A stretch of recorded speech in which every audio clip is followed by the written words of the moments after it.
This video is going to have a look at an example of how to construct a step graph in the context of a question.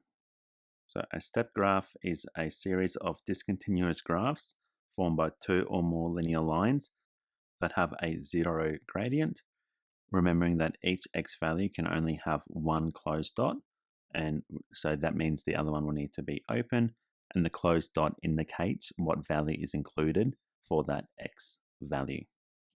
So let's have a look at an example of how to construct a step graph within the context of a question. So the example shows us tariffs, or the cost of parking in a multi-story car park, and it asks us to sketch a step graph to show this information. So having a look at the table, I can see that I have got 4 values. So that means my step graph is going to have 4 lines on it. So for the first 2 hours, it's going to cost you $2 to park.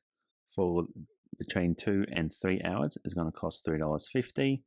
Between 3 and 5 hours, it's going to cost $5. And between 5 and 8 hours, it's going to cost $7. So one thing to notice is that our last value, our $7, does have a definite endpoint. So that means our graph will have a definite endpoint at 8 hours. So the parking tariffs that they provide us, or the cost, is going to be our y values. So we're going to have a y is equal to 2. We're going to have a y is equal to $3.50, a y is equal to 5, and a y is equal to 7.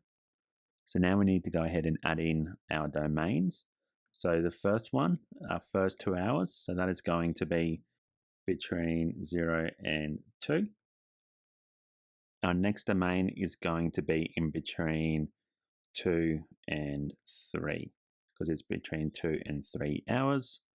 Now we can see that the first 2 hours is included in our first y equals 2, but then 2 is also included when y is equal to $3.50. So that means we've got to add in an equal to into one of our domains. So if I'm parking there for 2 hours, it is going to cost me $3.50. If I'm parking there for 1 hour and 59 minutes, it's going to cost me $2.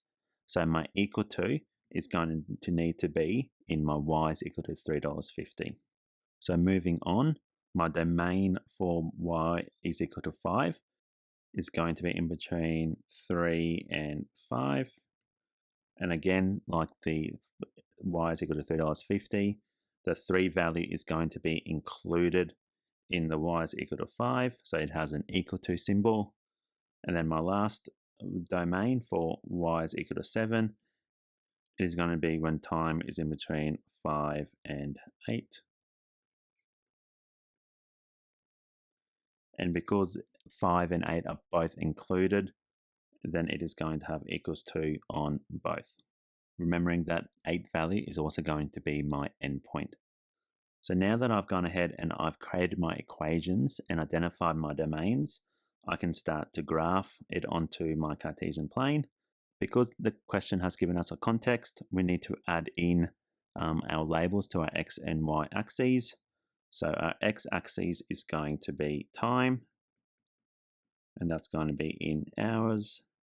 And then our y-axis is going to be cost, and that's in dollars. Now, before I add in any of my lines onto the graph, I'm going to go ahead and work out what's going to be an open point and what is going to be a close point. So for y is equal to 2, because there's no equal to signs, then both are going to have an open point. For y is equal to $3.50, my first one has an equal to, so then it's going to be closed, and my second one is going to be open.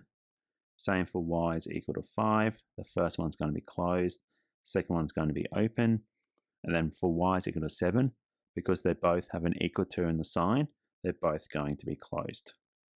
So now I can go ahead and start graphing. So when y is equal to 2, it's going to be between 0 and 2 on the x-axis. So adding in my line, and then adding in my 2 open points. Moving on to y is equal to $3.50, it's between 2 and 3. So going ahead and marking that.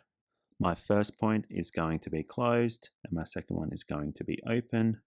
And then moving on again to y is equal to 5, it's going to be in between 3 and 5.